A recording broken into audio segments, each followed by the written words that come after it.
جب عورتوں کو سامان کی مانند بازار میں بیچا جاتا تھا، جب باندیوں کو اشیاء منقولہ کی مانند ایک جگہ سے دوسری جگہ منتقل کیا جاتا تھا، ایسی صورت میں نبی کریم صلی اللہ علیہ وسلم اس دنیا میں تشریف لائے۔ آپ تصور کیجئے ایک ایسے معاشرے کا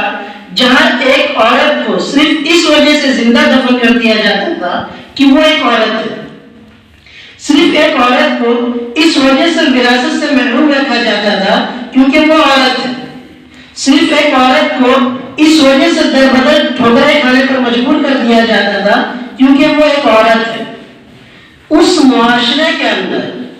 ایسے ماحول کے اندر آپ صلی اللہ علیہ وسلم نے فرمایا اتقوا النساء،